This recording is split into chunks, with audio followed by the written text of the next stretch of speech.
So let me introduce you the next keynote speaker, Milena Matic, Head of Marketing and Strategy Albania, FYR, Montenegro and Serbia, from Ericsson, the company that introduces to us the term network society.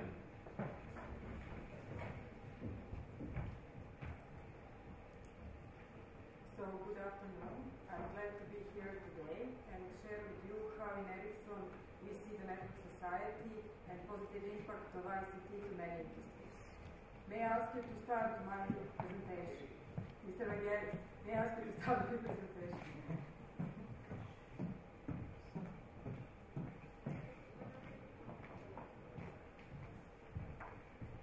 Okay, my name is Milena Matic and I'm Head of Strategy and Marketing for several countries here in the region working in Ericsson. Let's see now if this device is working for me. Yes, it's working. Yeah, great. So, the network society. We are all living already in the network society, meaning that today more and more people are connected, more and more businesses are connected, society is connected, and all this for the benefit and the growth of everything around us. I would like to state that we believe that there are three main pillars that are bringing to us the network society. One of them is mobility, the other one broadband, and of course the cloud. So the mobility is actually enabling us to be anywhere and be in position to read our mails, to access the data that we would like. Then the broadband is also enabling us to be somewhere in the countryside and download all the information of the video we would like. And the cloud is also enabling us to have any device with us, but then to be in position to access a lot of data or a video that we would like that is somewhere in a cloud store. Okay. But what is interesting is to look a little bit back and to see that we needed around 100 years in order to connect 1 billion of places with the fixed lines and fixed connections, actually our homes or businesses that we are having in some buildings. Then in 25 years, with the mobile telephony and mobile networks, we succeeded to connect more than 5 billion people. But what we would like to underline today, that we expect a huge increase in connected devices around us in the next 10-15 years. We expect that there will be more than 50 billion connected devices. Actually, anything that benefits from a connection will be connected. And actually, this is the network society. Many industries are leveraging on ICT and on the fact of being connected, but also us. For our convenience, it is great to sit somewhere on the beach and to be in position to download the video, to listen to the music. Also, it's actually possible to be connected even if you are in your car, then actually to have a better public safety, to have a better health care, to have a better transport, all with the ICT implemented. So as I'm saying, to the many industries, ICT is and connectivity now helping them to lower their costs and also to be more efficient. So let's start first with the electric utilities. Not working. With electric utilities and the concept of smart grid that I believe many of you are familiar with. Of course, the smart grid is not working without communication networks.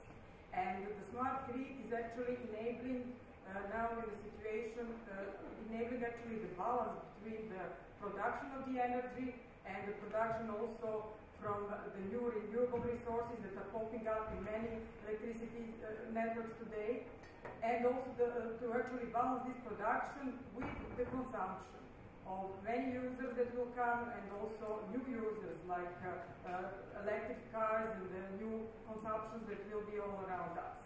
So the first step in the smart grid is smart metering. And actually smart meterings are enabling utilities, electrical utilities, to have a better management of the consumption in the network. But also for us as end users, the smart grid will bring possibility to have in your smartphone application that will enable you to know what is your consumption currently at your home, or to switch on, switch off some devices that you have at your home.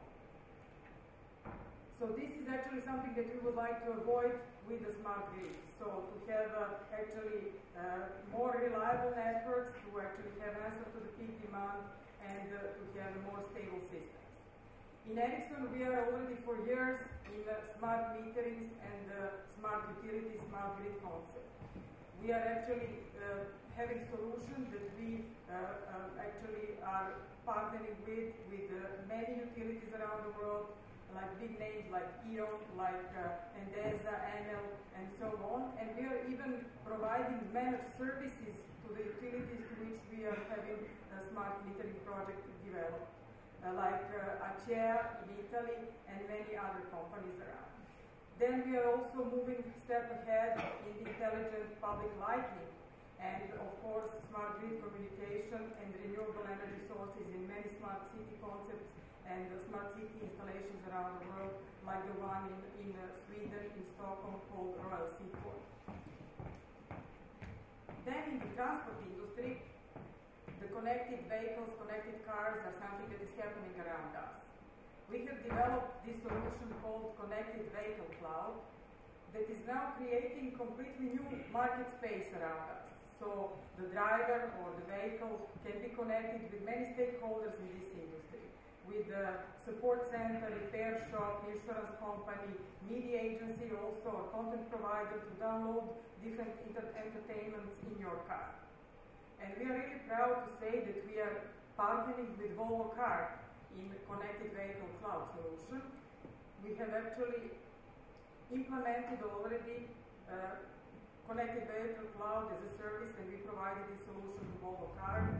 So actually this is something that we will see more and more around us, because from one side there is regulators that are pushing towards this with equal and some other regulations that are currently in the European Union.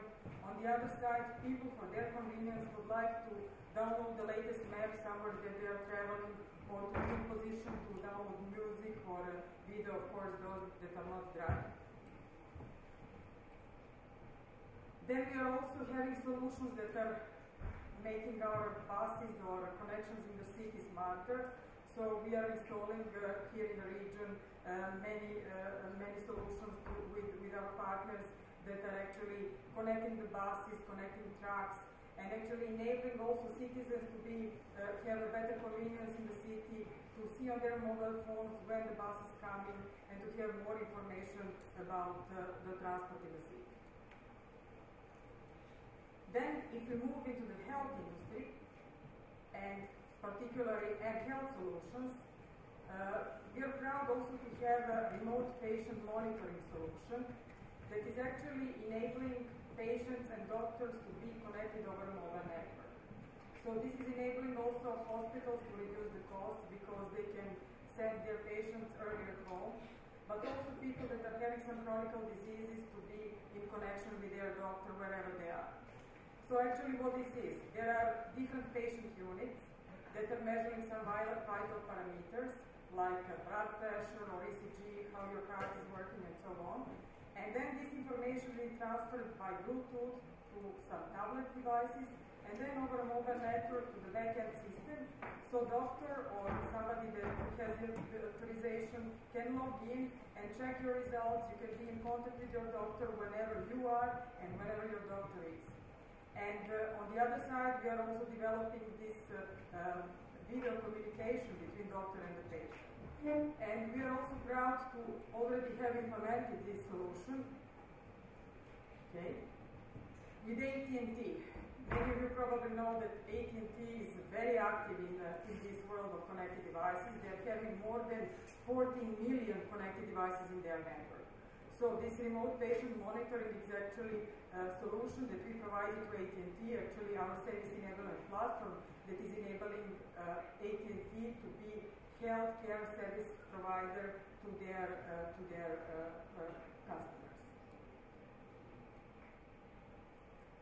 Then when we talk about governmental segment, of course ICT is very important if you're talking about the national, regional, or local level, to have a better response in emergency situations, or to have a better public safety, or actually the safety around us. In Ericsson, we are having many 112 projects that is enabling in countries around in the region and in the world, that is actually enabling faster and more efficient response to the emergency situations by teaming up of the police, of fire brigades, and of first aid or of the hospitals to be at the scene of where the problem arises. Then we were talking today about LT, but there is also very good use of LT in public safety, and a solution that we already have created and that is under implementation, which enables then public safety brigades to actually have richer video communications, to have a video possibility to communicate, to download videos or pictures from the scenes, and on the other side actually have a better collaboration.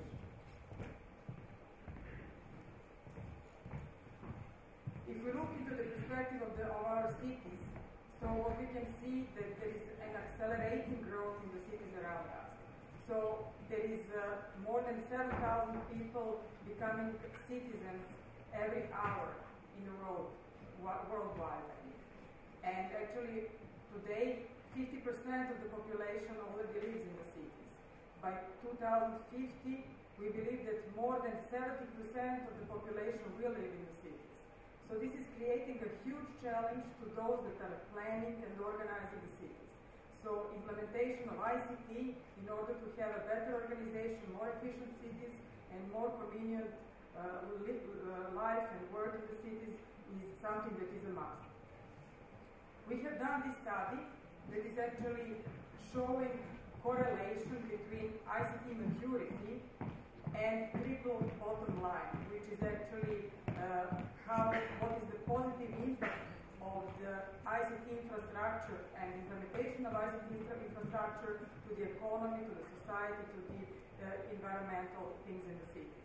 So you can see here that according to this analysis, some of the cities that heavily invested in ICT and that are really using it, like Singapore, Stockholm, Seoul, London, and so on, are really having a positive benefit of all this implementation. And what is for sure, the investors will come and will invest in the cities that have a very good infrastructure. So this is something that should be developed in the countries in this region for sure. This is one example of maybe most famous smart city project today in Europe that also won award for the future internet. In this project, Ericsson participated together with Telefonica and many other big names. So this was actually a live test bed where 12,000 sensors were installed around the city, and the idea was to test connected buses, smart parking, smart lighting, smart parks for irrigation, and so on. So we are really proud to participate in a project like this and to have actually solutions that are enabling our cities to be smart. Then we heard today about M-payment and M-commerce solutions. So we also believe that this is something that is enabling today anyone to participate in the global economy, even those that do not have banking account in some emerging or developing countries. But on the other side, this is also opportunity for operators to get additional revenue and to play an important role in this market too. So actually there are a lot of use cases around us of M-commerce or M-payment, like basic banking services or possibility for your teenagers or family to have some additional spends or easier spends. Then international remittance or payment for goods upon delivery or money transfer and so on. In Ericsson we are having a solution, we call it mobile wallet, that is pre-integrated with a charging system and that is enabling all these use cases and many others. Person-to-person payments, person-to-company payments, and many value-added services.